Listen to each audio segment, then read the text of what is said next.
Real life में जैसे decision control structures को अप्लाई किया गया था, वैसे ही रेगुलर रूटीन्स भी होते हैं, मतलब रिपीटेटिव।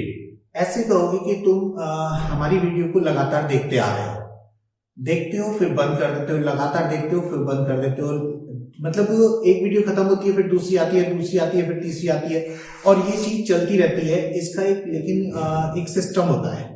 वो सिस्टम क्या है कि जब हमारा कोर्स खत्म हो जाएगा तो दूसरी तरह की वीडियो आने लगेगी। तो आपने एक तरह की वीडियो को पूरा देखने के बाद बंद किया, लेकिन ये चीज अगेन एंड अगेन होती रही। ये रियल लाइफ में आता है, तो हमारी प्रोग्रामिंग की लाइफ में भी इसी तरह से इसको अप्लाई किया जाता है। प्रोग्रामिंग की लाइफ में जब सी की बात करो तो सी में हमारे पास 3 स्टेटमेंट होते हैं जिन्हें हम लूप्स कहते हैं।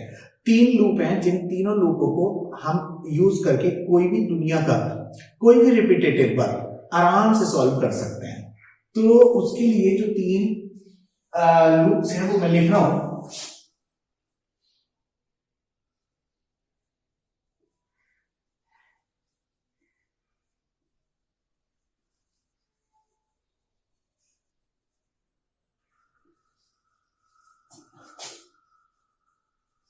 हमारा टॉपिक जो है वो इटरेशन थ्रू लूप है। एक्चुअली इटरेटिव का मतलब होता है कि इंक्रीमेंट टाइप की कोई चीज अगेन एंड अगेन की जाए। तो यहां पे हमारे पास जो 3 लूप है, वो पहला लूप है हमारा फॉर लूप, दूसरा लूप है हमारा व्हाइल लूप, और तीसरा लूप है डू व्हाइल। तो देखो एक एक करके लूप की बात करेंगे। तो पहले हम बात करते हैं फॉर लूप की। फॉर लूप का पहले हम देखिए सिंटैक्स क्या होता है। फॉर लूप में फॉर एक कीवर्ड है। इस सिंटैक्स के अंदर 3 चीजें आएंगी। एक तो इनिशियलाइजेशन,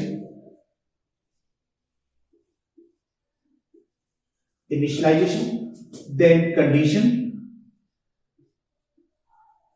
देन इंक्रीमेंट और डिक्रीमेंट, और फिर लिखा जाता है ब्लॉक ऑफ स्टेटमेंट्स।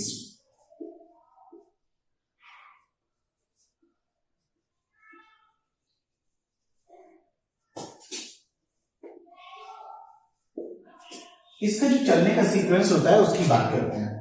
तो देखो सबसे पहले क्या होगा, फॉर कीवर्ड एनकाउंटर होगा। कंपाइलर जब इस पे पहुंचेगा तो वो 3 चीजों की जरूरत समझेगा। पहला इनिशियलाइजेशन, तो सबसे पहले जाता है इनिशियलाइजेशन पे, और इनिशियलाइजेशन पे जाने के बाद वो इनिशियलाइज करके क्या करता है, कंडीशन को एग्जीक्यूट करता है। कंडीशन की वैल्यू अगर ट्रू आती है तो वो अंदर जाता है और इस ब्लॉक ऑफ स्टेटमेंट को एग्जीक्यूट करता है। फिर क्या बाहर आता है? ना, बाहर नहीं आता। वो फिर इसके बाद में जाता है इंक्रीमेंट डिक्रीमेंट पे, और इंक्रीमेंट डिक्रीमेंट अगर चल जाए तो फिर वो जाता है कंडीशन पे। इसका सीधा सा लॉजिक ये है कि इनिशियलाइजेशन एक बार चलता है, वो तो इनिशियलाइज करके छोड़ देता है, और इनिशियलाइजेशन के बाद में फिर कंडीशन के बाद ब्लॉक, और ब्लॉक के बाद इंक्रीमेंट डिक्रीमेंट, और यही चीज चलती रहती है again and again and again and again. और कब तक? जब तक कंडीशन की वैल्यू फॉल्स ना हो जाए। कंडीशन की वैल्यू फॉल्स कैसे होती है? मान लो कंडीशन की वैल्यू फॉल्स हुई तो वो क्या करेगा, वो इससे आउट हो जाएगा। ये था लूप का सिंटैक्स। देखो इसमें 3 चीजें आई हमारे सामने। एक तो इनिशियलाइजेशन। इनिशियलाइजेशन क्या होता है, मैं अलग से लिख रहा हूं। इनिशियलाइजेशन का मतलब समझिए, जैसे कि एक वेरिएबल है आई, इक्वल टू अगर 0 लिखा जाए तो this is called as initialization, मतलब assignment of some value into the variable is called as initialization. तो इनिशियलाइजेशन में आई इक्वल टू 0 भी लिख सकते हो, 5 भी लिख सकते हो, जैसी जरूरत होती है वैसा लिख दिया जाता है।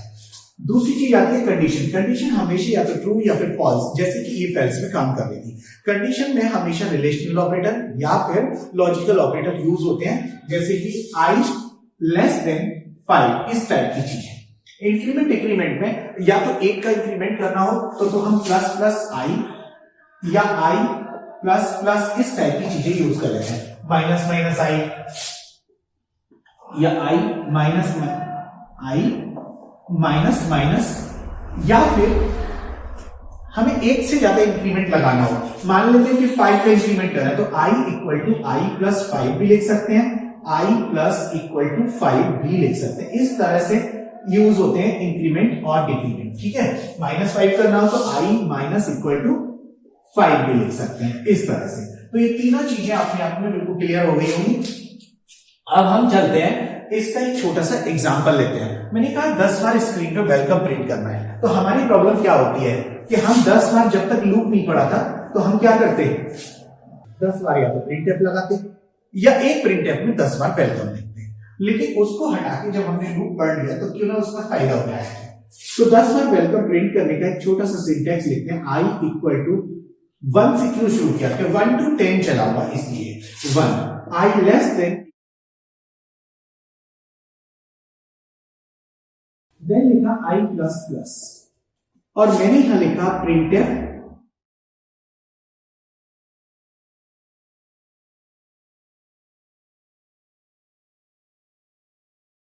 के बाद होगा क्या, इसका ट्रायल करते हैं और आपको समझाते हैं। i की वैल्यू सबसे पहले कितनी होगी, 1। प्रिंट जो होगा वो यहां लिखते हैं, तो पहला वेलकम लिखेगा, क्यों, i 1 10 से छोटा है, अंदर जाएगा और वेलकम प्रिंट करेगा, वेलकम। फिर i की वैल्यू यहां से चलने पे कितनी हो जाएगी, 2, फिर वेलकम 3, फिर वेलकम 4, फिर वेलकम 5, फिर वेलकम 6, फिर वेलकम 7, फिर वेलकम 8, फिर वेलकम 9 और फिर वेलकम और 10 पे भी ये वेलकम क्यों print, 10 is not less than but 10 is equal to 10, तो दूसरी कंडीशन की ओर, इसलिए ये अंदर जाएगा और वेलकम प्रिंट, और जब 11 हो जाएगा तो क्या होगा, वेलकम प्रिंट नहीं करेगा क्योंकि it comes out from the block. तो this was all about for loop. अब इसका डेमोस्ट्रेशन हम ना स्क्रीन पे देखेंगे और कुछ और भी एग्जांपल्स बनाएंगे, हालांकि ये एक एग्जांपल था। जैसे कि अभी बोर्ड पे बोला था, हम स्क्रीन पे आते हैं। स्क्रीन पे आप डेमोस्ट्रेशन देख रहे हैं, एक प्रोग्राम जो अभी मैंने एग्जांपल बनाया था 10 टाइम्स वेलकम प्रिंट करने का, वो अभी आपकी स्क्रीन पे दिख रहा होगा। इसमें लूप लगाया और 1 से 10 तक चलाया, वो मैंने आपको अभी बोर्ड पे समझाया है, और वेलकम प्रिंट किया। इसका अगर आउटपुट देखेंगे तो अभी आपको समझ आ जाएगा कि बिल्कुल वैसे ही चल रहा है जैसे मैंने समझाया था।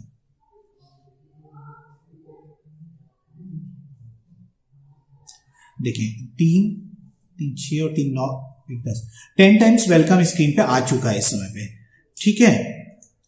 अब इसके बाद मैंने कहा था ना कि कुछ और भी एग्जांपल्स हम आपको बताएंगे। तो पहला एग्जांपल मैं ये मान के चल रहा हूं कि 1 से लेके 10 तक अगर मुझे प्रिंट करने, 1 to 10 अगर प्रिंट करना हो तो कैसे करेंगे। 1 to 10 प्रिंट करने के लिए मुझे कुछ नहीं करना इस प्रोग्राम में, बस वेलकम की जगह पे i को प्रिंट करना, क्योंकि i ही हमारा चेंज हो रहा है यहाँ पे।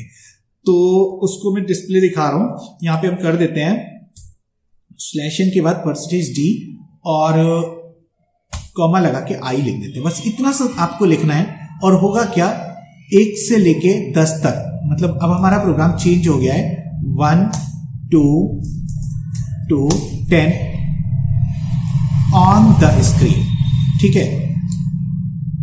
मैं इसे चला के आपको दिखाता हूं, 1 to 10 प्रिंट कर रहा है। इसका मतलब मुझे ज्यादा नहीं करना होता, बस जो i अब वेरिएबल है जो अपनी वैल्यू बदल रहा है, बस उसकी वैल्यू यहां पे प्रिंट करनी है, तो ऑटोमेटिकली 1 to 10 प्रिंट करेगा। ऐसे कई सारे एग्जांपल हैं जो मैं आपके सामने ला रहा हूं। कुछ मैं आपको पॉज करने के लिए कहूंगा कि आप पॉज करें और पॉज करके खुद बनाने की कोशिश करें, क्योंकि आप इतना समझ चुके हैं। फॉर लूप को मैंने बहुत अच्छे से समझाया है। अगला प्रोग्राम जो हम देने वाले हैं स्क्रीन पे 10 to 1, अगर कोई आपसे कहे कि 10 to 1 प्रिंट करें, स्क्रीन पे हाईलाइट हो रहा है, वीडियो को पॉज करो और बना के देखो। अब आपने बना लिया होगा, मुझे पूरा विश्वास है कि कुछ इस तरह से होगा जैसे मैंने स्क्रीन पे आपको डाला हुआ है।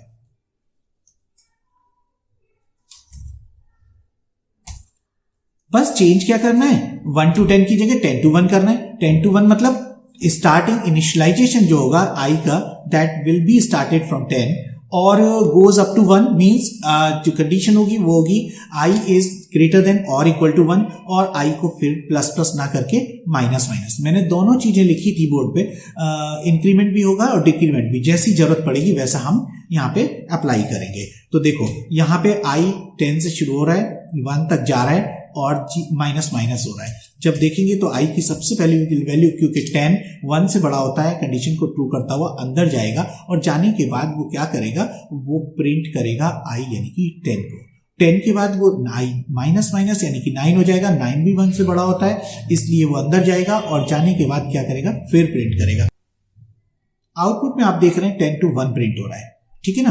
तो इस तरह से बहुत छोटे छोटे से बड़े प्यारे प्रोग्राम होंगे, ये आपको सारा लूप समझा देंगे। अगला प्रोग्राम जो हम करने वाले हैं वो है write a program to print even numbers from 1 to 20। Video को पॉज करो और खुद बना के देखो, फिर मैं इसको तरीका दूसरा बताता हूं।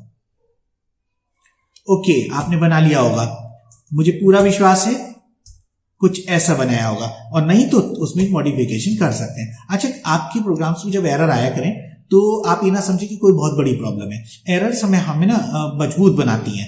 एरर्स जब हम निकालते हैं तो प्रोग्रामिंग स्किल्स और ज्यादा मजबूत बनते चले जाते हैं, क्योंकि हमारे सामने अगर 1 लाख एरर आती है तो समझो 1 लाख प्रॉब्लम हैंडलिंग हमें आ जाती है। इसलिए अगर कोई एरर आती है पहले खुद से सॉल्व करो, और अगर फिर भी आए तो कमेंट बॉक्स में टाइप करो, मुझे बताओ, तो मैं तुम्हें उस एरर का सोल्यूशन भेजूंगा। ये जो प्रोग्राम था, मैंने कहा 1 से लेके 20 तक के सारे इवन नंबर प्रिंट करो। इवन नंबर सबसे पहला कौन सा होता है? सबसे पहला इवन नंबर कौन सा होता है? आपका आंसर होगा 2। और 20 तक का लास्ट का कौन सा होता है? 20। तो इसका मतलब हमारा लूप स्टार्ट होना चाहिए फ्रॉम 2 और गोस अप टू 20 जाना चाहिए, मतलब अप टू 20 होना चाहिए। तो इंक्रीमेंट कितने कितने का? 2 का इंक्रीमेंट, क्योंकि 2 के बाद 4 आता है, मतलब 2 4 6 8 10 ऐसे करके। तो हमें ना स्टार्टिंग फ्रॉम 2 करना है। देखो इनिशियलाइजेशन यहाँ पे आई का कितने से हो रहा है? 2 से, और गोज अप टू 20 हो रहा है, और I equal to I plus 2।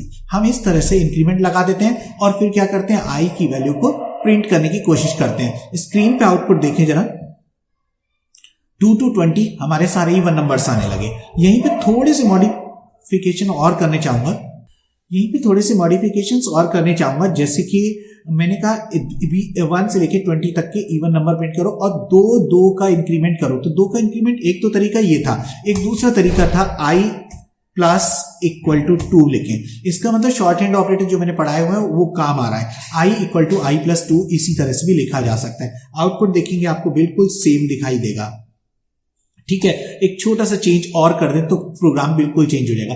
अगर मैंने आई को 1 से स्टार्ट किया, 2 के बजाय 1 से स्टार्ट किया, तो बता सकते हो क्या होगा? सोचो, देखो मैं बताता हूं, ये इवन की जगह ऑड नंबर प्रिंट करने लगेगा। क्यों? आई अगर 1 से स्टार्ट होता है तो पता है क्या होगा? आई 1 होगा, फिर 2 का इंक्रीमेंट मतलब 3 होगा, फिर 3 5 7 8 7 9 इस तरह से। तो ये बनेंगे सारे के सारे ऑड नंबर्स। देखो 1 to 20 सारे ऑड नंबर्स प्रिंट होने लगे। तो इवन ऑड के प्रोग्राम कुछ इस तरह से बन जाते हैं। देखो वीडियो थोड़ी लंबी हो रही है क्योंकि यूट्यूब पे लोड करने में थोड़ी प्रॉब्लम आती है, इसलिए हम इसको यहीं पे ब्रेक करके अगले वीडियो में इसे कंटिन्यू करेंगे और अच्छी डेमोंस्ट्रेशन इस फॉर लूप के आपके सामने आएंगे। बट अभी मैं वीडियो को बंद करने से पहले आपको एक असाइनमेंट छोड़ रहा हूँ। असाइनमेंट में है कि 20 नंबर यूजर से इनपुट करें और उनमें से उन्हीं को प्रिंट करें जो 5 के डिविजिबल हों। स्क्रीन पे आपके क्वेश्चन हाईलाइट हो रहा है और उसको देख के बनाने की कोशिश करें और कमेंट बॉक्स में मुझे बताएं कैसा लगा आपको program. Wish you good luck.